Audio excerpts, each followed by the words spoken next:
Hello guys, welcome to Baku Smart Tech. In today's video, I'm going to show you how to delete a phone number from your Facebook account.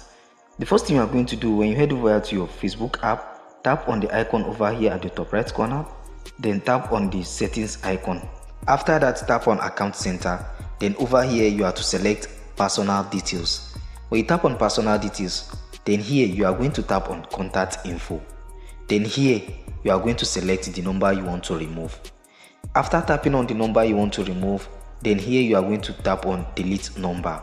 So by tapping on delete number, they are going to tell you that this number is associated with two-factor authentication code. So they are going to disable it. So make sure you decide on whether to delete your number or not, because they are going to delete or they are going to disable that authentication code.